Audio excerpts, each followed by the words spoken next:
Welcome to the Blue Security Podcast, a weekly podcast for information security defenders, where we bring you discussions on best practices, tools, and implementation for enterprise security. Now, here are your hosts for today's show, Andy Jha and Adam Brewer. Welcome to this week's episode of the Blue Security Podcast. I'm Andy, your host. I'm Adam, your co-host.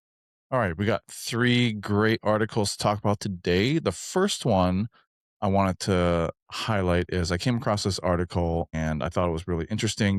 We had our 2026 predictions for security, and of course, AI security was at the top of it. This article just highlights a little bit more from a leadership perspective, so I wanted to just talk about it briefly. So according to a report published by the World Economic Forum, more than 94% of the global 800 plus cybersecurity leaders that were surveyed believe that AI is expected to be the most significant driver of change in cybersecurity this year. Not really a surprise or anything like that. However, there was an interesting data point within that report, which was there was a divergence between CEOs and CISOs. So the top concern for CEOs was cyber-enabled fraud, which, kind of left, they're not as concerned with ransomware, and they've moved their focus to more emerging risks such as cyber-enabled fraud and AI vulnerabilities. And while, that was for CEOs, CISOs, on the other hand, are more concerned with ransomware and then supply chain resilience. So in the article, they highlighted a couple of top AI security concerns. C-level leaders were concerned a lot with AI-related vulnerabilities, which were identified as the fastest growing cyber risk by 87% of the respondents. Cyber-enabled fraud and phishing, supply chain disruption, exploitation of software vulnerabilities, and ransomware attacks were still cited as growing risks by more than half of the survey respondents. And then insider threat and denial of service were seen as growing concerns by 30%. So AI vulnerabilities and cyber-enabled fraud phishing were at the very, very top of the concerns. And then when it comes to generative AI concerns, the top one was data leaks, exposing personal data, advancement of adversarial capabilities like phishing, malware development, deepfakes, and the technical security of AI systems themselves, and the increasing complexity of security governance. So data leaks was at the top, and then, concerned with attackers and how they can use AI in their attacks going on. So the increasing focus on AI security is also leading to action within organizations, as a large percentage of the respondents assessing the security of AI tools grew from 37% in 2025 to 64% in 2026. And I want to make sure we have the wording really solid here, because this is looking at the security of AI tools. So when we're using AI tools, how secure are they versus just AI security in general, right? So this is helping close a significant gap as organizations are looking at taking action and thinking about this. It's closing that gap between the widespread recognition of AI-driven risks and the rapid adoption of AI technologies without adequate safeguards. The survey also found that 77% of organizations have adopted AI for cybersecurity purposes, primarily to enhance phishing detection, which was 52% of the survey respondents, intrusion and anomaly response at 46%, and then user behavior analytics at 40%. And then finally, the report noted that the confidence in national cyber preparedness continues to erode in the face of geopolitical threats, with 31% of the survey respondents reporting low confidence in their nation's ability to respond to major cyber incidents, which was up from 26% in 2025. So I think more so to me, this whole article kind of demonstrates the thinking, as well as kind of reassures my thinking as well of where AI is and where we think it's going to go in 2026. A lot to unpack here. This is from a report published by the World Economic Forum. Shout out to our friends about to party down in Davos here sooner than later. This is interesting, the divergence between the CEOs and the CISOs, and it almost seems strategic versus tactical. And I know CISOs typically aren't tactical in their thinking, but if you're more like, I'm worried about supply chain disruption, and you could mean software supply chain too, which remains a big concern. But worrying about it's like a rocking chair. It gives you something to do, but it kind of doesn't get you anywhere. The fact is, most of software today is built on a very flimsy foundation of open source libraries that are maintained by one or two people, and all the software in the world is built on top of them. And ultimately, you can worry about that all you want, but it's very difficult to change course on that. And it's very difficult to justify rewriting those tried and true libraries. So I kind of put that to the side. Not to say you shouldn't have a bill of materials, shouldn't know what's going on, but I'm kind of with the CEOs on this one. The risks of fraud and impersonation are extremely high. We have quoted Rachel Toback on the show many times, and she has been very vocal in talking about the risks of voice cloning, of deep fakes, of being able to have a fake CEO call up administrative assistant and say, wire this money to this other organization. And there are very few ways to truly protect that unless you've put really strong social engineering guardrails in place. That's a huge, huge risk. And I'm much more concerned about that than some of the other things on here. And so, I think in terms of the ability to determine like where cyber risks increased, decreased, or stayed the same, AI vulnerabilities, the risk of that has increased. Sure. Cyber-enabled fraud, absolutely. Supply chain disruption, they're probably thinking bigger than software supply chain. So sure, yeah, I mean, that's always been a cyber risk though. And that's more of a geopolitical thing too. Exploitation of software vulnerabilities, ransomware attacks, those were rated, by the way, at 58 and 54%. So for the most part, it's barely over half of people think that threat has increased. And that's kind of borne out when you talk about the second thing where they went into detail on what are the cybersecurity issues related to generative AI concern you. The data here, Andy, you didn't unpack this, but I'll talk about it briefly, actually shows year over year. So there's a 2026, a 2025, and a 2024 data point. So the last basically since the AI boom kind of kicked off with ChatGPT here a couple of years ago. And what's interesting are where it's grown and where it's declined. So, for example, concerns about data leakage has grown. It was 21%, 22%, jumped to 34% in the most recent poll. I think that's accurate. At the same time, one that has decreased substantially was advancement of adversarial capabilities. That went 46, 47%, all the way down to 29%. And the reason why I think that's happening is we've constantly heard this drumbeat of, oh, just you wait.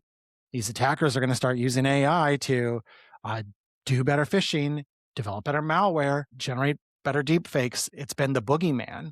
And as of yet, we haven't seen that play out. So there's some skepticism here. We've been hearing this threat for 2-3 years and kind of haven't seen it materialize. That doesn't mean it's not coming. That doesn't mean you won't be hit by it. But you can see cybersecurity professionals, CISOs, being pragmatic and shifting to where's the most tangible risk right now? Not the boogeyman someday, but today. And data leakage is the most substantial risk to organizations today. And so I agree with that shift in focus, how those survey results have shifted over time. And Andy, we're going to talk about AI browsers in a second, and that touches on this even further. But you and I kind of both have this attitude on, and part of it is, again, by our day jobs. We both work at Microsoft. We do field security sales. We've talked about data security as well in our day jobs. And it's one of those things that's been on the radar of everyone for a very long time. And most organizations haven't done the work. And had they done the work, they would be in such a better spot right now. And that doesn't help to say that, really, because shaming someone for not getting it done when they were responding to the threats closest in front of their face. Well, I just got done saying that. So I'm not talking out of both sides of my mouth, but the good thing about data leakage concerns, there are really strong tools to help with that. And for the most part, the tools tactics, techniques have not changed. The way you protect data from leaking to, say, a consumer version of Claude or ChatGPT is the same way you protected your data leaking from a consumer Google Drive or a consumer Dropbox. That is the exact same thing. It's just a browser endpoint ultimately. You don't need to reinvent the wheel. And you've got every VC backed company in the world showing up to RSA right now saying they can solve your AI security challenges. And your biggest AI security challenge is data security. And the way you solve that really hasn't changed. It's by having that multifaceted approach that's not just data loss prevention, that's not just sensitivity labeling, that's not just insider risk management. It's all the above all together in a holistic platform. And we can talk about that more later. But anyhow, I just wanted to get on my soapbox there for a second. And then finally, just to close, I found it funny that it just kind of threw it at the end. Eddie, you included this bullet. By the way, everyone's really concerned about their national cyber preparedness. The confidence in that continues to erode. I don't even know what to say. That's so almost funny in a sad way because it's comically correct, right? I know in the United States have had some major turnover in CISA and some concerns about its independence and ability to operate and provide advisories against adversarial nation states and all the stuff we've documented on this show, the concerns with that. And other countries have been going through similar things as well. We continue to sometimes talk about getting tough on cybersecurity and treating it like a sovereign threat. And then sometimes we get bored and get back to talking about really big bombs and missiles and cool kinetic war stuff and forget there's this invisible war on our country's people and companies all of the time. And it's really being perpetrated by geopolitical actors that are adversarial to the United States. And we just have a weird kind of come and go attention span to that. Anyhow, that's a whole other show to talk about. But yeah, you throw that in there, it's like, yeah, I totally understand that. That is a fair statement to make. My confidence in that has eroded too. Yeah, and that number is global, right? So it's really people responding from all over the world in their own countries and not just the United States. But interesting enough, we've talked about how that cyber attack might be more of an attack on a nation, and over the last few decade or whatever, other countries have proposed this, and the United States in general has said no. We don't want to participate in like a treaty or something like that because we want to continue to have offensive cyber capabilities. So it's like if we were to have a treaty, then we would lose that capability or we would violate the treaty. So we actually have turned down agreements or like even talks for an agreement to make that a possibility, just mainly because, and this is true of like all, collection of data. You want to talk about like backdoors for like encryptions, so on and so forth. So it's not new. It's something that security professionals and people who want to keep the data secure versus like people who want to continue to gather that data. It's that adversarial attitude that has been going on for forever, basically. Absolutely. And so, hey, before we pivot to our next segment, I was looking through the rundown. Let me just mention, I already said Andy and I both work for Microsoft on our field security sales. I just wanted to add, we do the show outside of work and self-fund the show. So the opinions and attitudes you hear expressed on the show are those of Adam Brewer and Andy Jaw, and do not necessarily represent those of Microsoft Corporation. And with that, let's pivot over to AI browsers. Yeah, AI browsers. This came up actually in like our global security community call, which I'm a part of at Microsoft. And I didn't realize that AI browsers was even a thing because like everyone builds AI into the browsers themselves, right? So if you like are using Edge, it has Copilot built in. If you're using Chrome, it has Gemini built in. I use on my personal computer, I use Brave, and it has this thing called Leo AI, which is built on Claude. And so, like, pretty much, I think every browser that you are using, I think there's like DuckDuckGo has a browser and it has like something called Duck AI or something like that. And so every browser has AI built in, but apparently there are like companies that are building browsers that are I guess more integrated with AI. I don't know what the I think draw is. OpenAI built or is Yes. building one, Yeah, and OpenAI has one. Yep. Arc Yep. from the browser company, they are like deprecating Arc to build a new agentic or AI or some buzzwordy browser thing. I mean, Yeah. even to be fair, Edge has like agent mode or AI mode or something. There's like a different mode you can switch it into where it's more AI driven as well. So it's not just a sidebar with Right. Copilot, but you can make it kind of the primary UI where you're more of a prompt driven browsing experience, which I think I'm missing a little bit of the value prop there personally, because I'm not completely understanding why you'd want to do that. But it's sometimes it's hard to rewire our brains when we've been computing and enthusiastic about it as long as we have. Because Andy, I was just talking to someone the other day how the non-deterministic nature of AI models is really hard for me. Because in computing, generally it used to be, 1 + 1 always equals 2. And with AI, it's more like, well, 1 + 1 usually equals 2. And that usually is doing a lot of heavy lifting there because it's a probabilistic model, not a deterministic model. And that means you get different results when you try things more than once. And also just with the rapid pace of development, something that completely fell on its face, a worthless prompt 6 months ago, can be an incredibly helpful prompt 6 months later. I was in a group chat at work and someone provided some Copilot output. And I was floored. I'm like, that's actually useful for this specific use case. And I've asked it before and it completely failed at that effort. What kind of prompt did you issue? And it was like the most basic prompt in the world. It's like, okay, so it just got better. And so having that mindset on, I need to go back even when I know something has failed spectacularly and try again every 3 to 6 months is so unusual because at the speed computing used to improve and change, and especially in a deterministic computing world, if something was garbage 6 months ago, it's probably still garbage. And with this stuff, it's not. And it's so hard because I will try to do things with Copilot, and some things it does really well, and some things it struggles with, maybe because it's not connected to that data source or whatever. And I won't think to try it again. I have in my mind, yep, that didn't work. And instead, I've got to get in this habit of, well, let's try it again. Let's see what happens now. It's been 3 months. Maybe there's new connections to new MCP servers. There's new updates to the model. There's this or that. It has better reasoning. And it's so hard to wrap my brain around. So AI browsers, hard to wrap my brain around because I'm used to the browser is the thing where you give a URL and it loads the page to the end. And I'm not used to like, well, let's work together on solving what you're trying to do while I'm trying to book a cruise. Okay, well, let me, run a whole bunch of queries in the background and aggregate them and bring them to you. Like, wow, that's cool.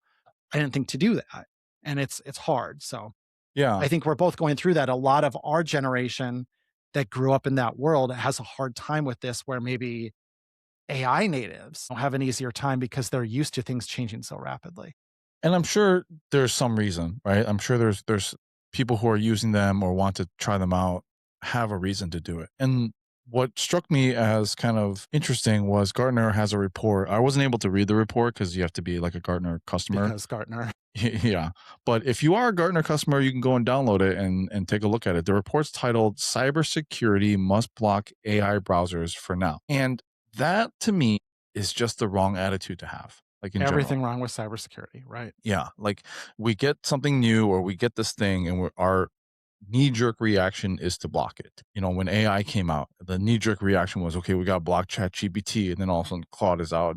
And so you can see like it becomes a whack a mole game, right? Like I'm sure if you block one AI browser, there's going to be 10 more that pop up. But in general, controlling browsers isn't like a new idea. I think You should we, already have an yeah. organizational browser. Yeah, we probably talked about this. Maybe we have a show somewhere where we're talking about Edge, but in general, you should have an organization browser. And I will argue, not because not only because I work for Microsoft, I should say, if I went to another company and they're a Microsoft customer, which a lot of companies are, like if you're a G Suite customer, obviously like use Chrome and do the things within G Suite. But if you're a Microsoft customer, you use Exchange, Teams, you have, you're using Word, PowerPoint, all that stuff, then you should be using Edge. If you're in Windows, you should be using specifically Edge for Business. Well, what we came down to on that, Andy, is we kind of decided it's like the sorting hat in Harry Potter. You're sorted into Hufflepuff or Slytherin or Ravenclaw or whatever. If you're an enterprise, you're sorted into your G Suite or your M365, right? And that should dictate what managed browser you use, wherever your managed identity is. If you have a Google Enterprise identity, then sign into that with Chrome. If you have a managed Microsoft Entra identity, then sign into Edge for Business. They're the same rendering engine under the covers.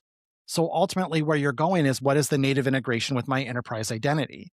And trying to shoehorn that either way in the wrong direction is just extra work for no benefit when the rendering engine is the same gosh darn thing at this point. So To be fair, you can. We're just talking about Edge and Chrome, right? And I'm not talking about like other browsers like Opera or Firefox or whatever. But like Edge and Chrome, a lot of organizations use them, whether you're a G Suite or M365 customer. Now, you can manage Chrome via GPO. Like you have to import the GPOs. They're not native to Active Directory, so you got to import the GPOs. You can do it through like a CSP for Intune as well, or JSON, XML file, and import those policies and make sure that you manage it. But it gets more difficult. Like you need to have like an extension for Purview, I believe, and other things. So it gets a little bit harder.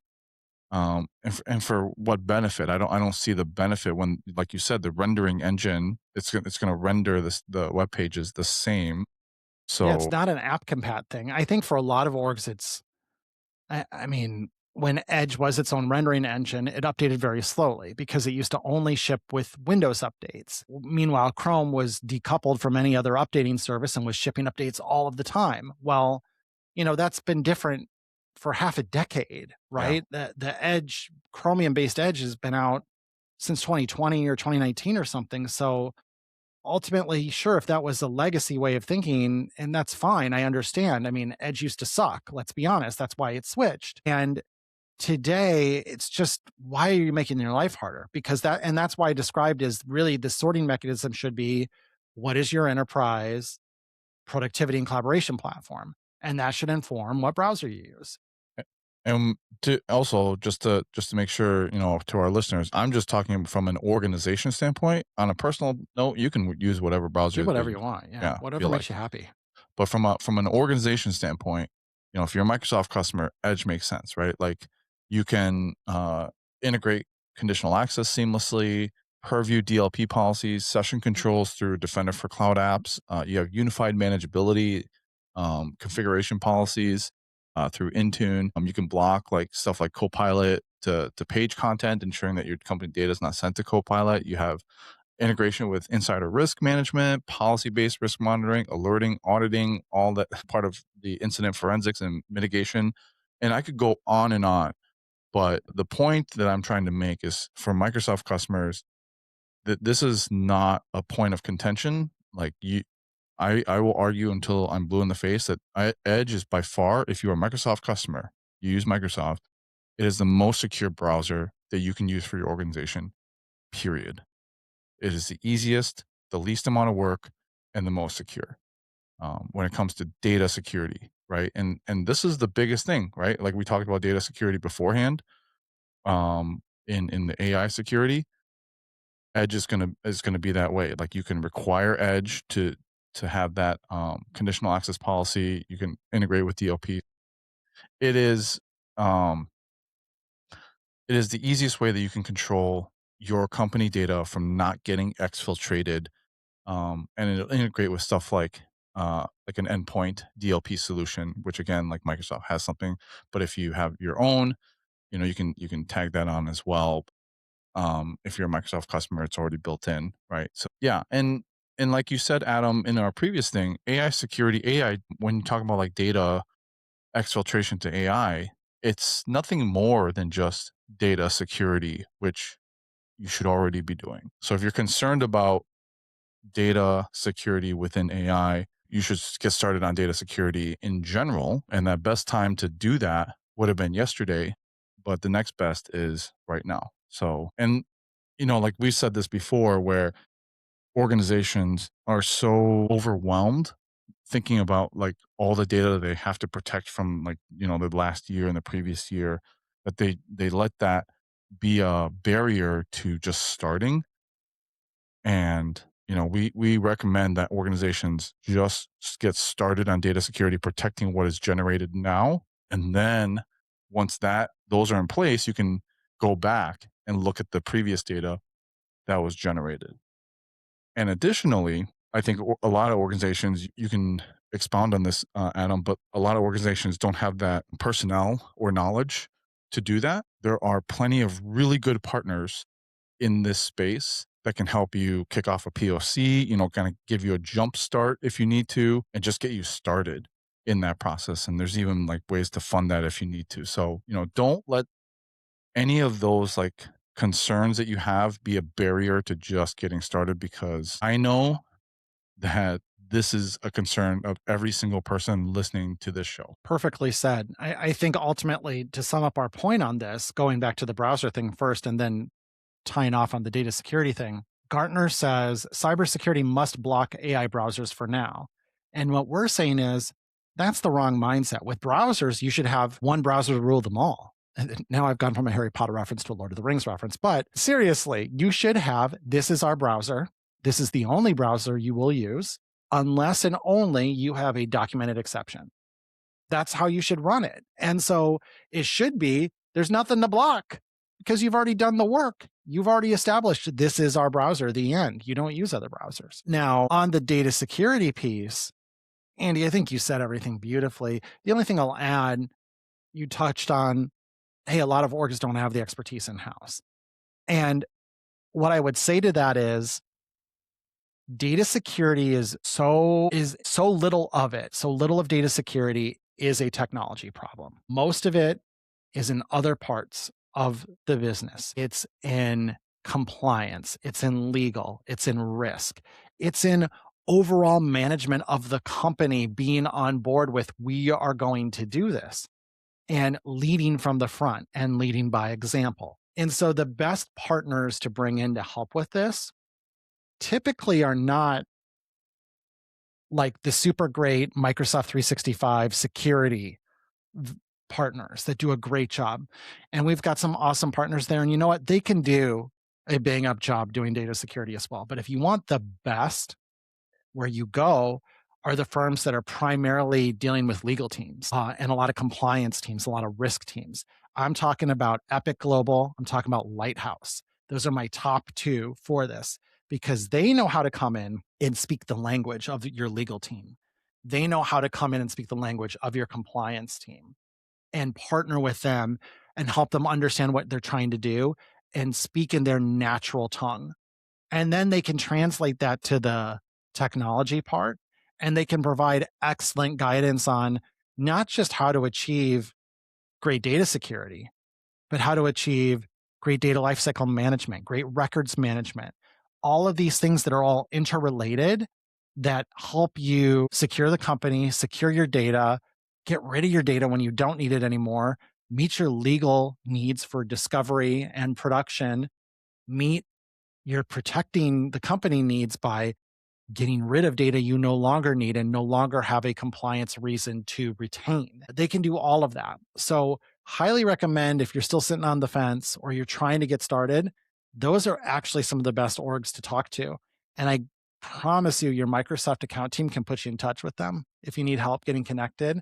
And to Andy's point, again, we gave the disclaimer, but for awareness, Microsoft does invest in customers that are already licensed with the technology and are not using it. There are funding mechanisms available to bring in partners to help advise on how to get stuff turned on and operational.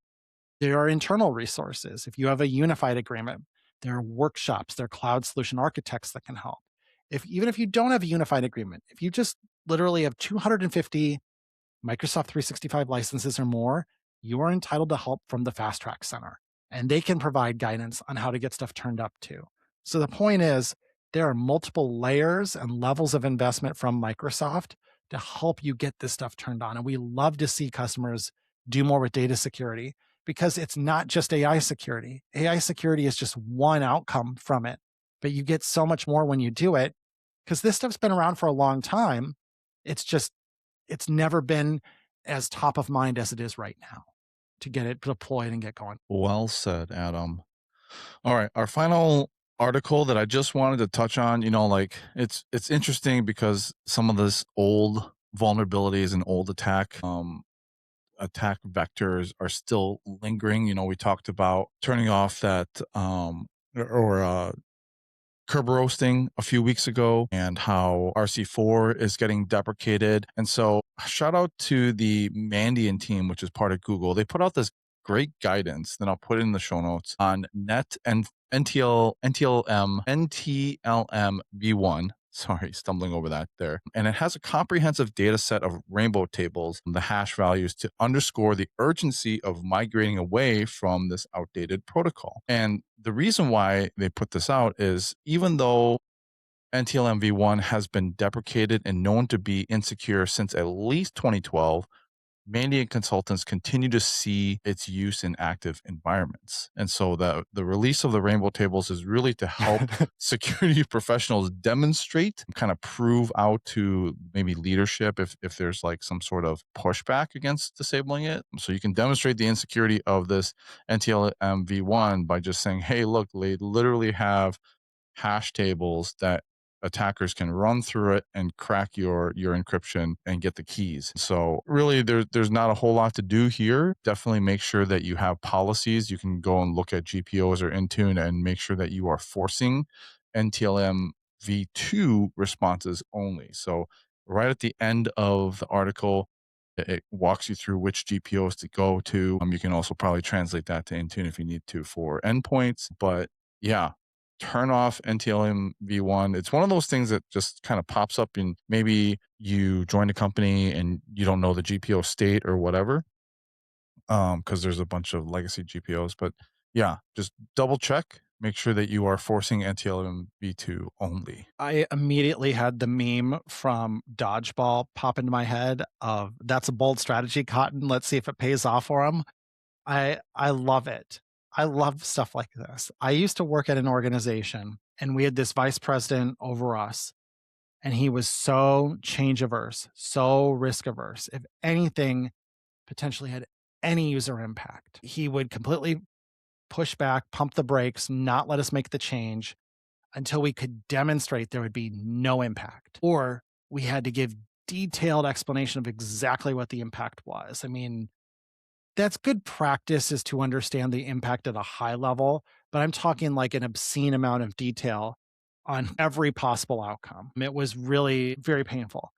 And I could picture this VP and us going to him saying, we need to turn this off, and getting the pushback and saying, okay, watch this. See these rainbow tables here that are posted publicly on cloud.google.com? I can run these against this right now. Watch me do it. Boop. Aha. I just came up with these credentials. I'm able to now gain access because this is so insecure. There are these pre-computed rainbow tables out in the wild now. I think it's a great way to help get those laggards over the line.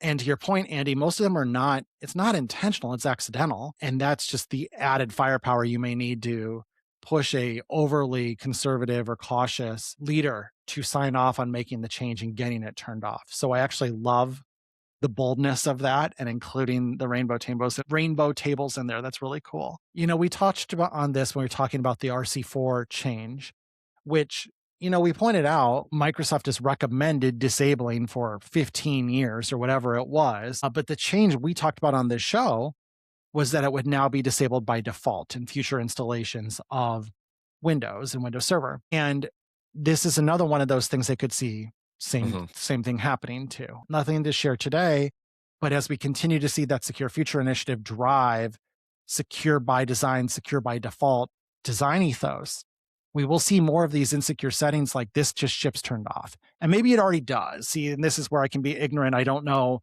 the state of every default setting off the top of my head in Windows Server, but if it's not already disabled by default, it could be. And maybe it is. And maybe this is just turned on in legacy environments because people's got old stuff running around. I mean, Lord knows we've got plenty of old Windows servers sitting around that probably shouldn't still be in production, but they are. And that's where stuff like this comes in. Anyhow, thanks, Bandient. And love posting the rainbow tables. That's clever and cool. And if you should probably do a double check in your environment, make sure this is disabled across the board. And if not, some really straightforward guidance to making it happen. Yep. All right. Well, that's our show for this week. Thanks for watching and listening as always. Our contact information, along with the links to the articles that we talked about, will be in the show notes if you want to review them. If you have any questions, topics you want us to talk about in the future, just reach out to us by email. Thanks, and we'll talk to you next week. Thank you for listening to the Blue Security Podcast. Please check out the show notes, catch up on episodes you may have missed, and subscribe so you don't miss any future episodes. Find Andy on Twitter @AJaw0 and Adam @AJ Brewer. See you at our next episode.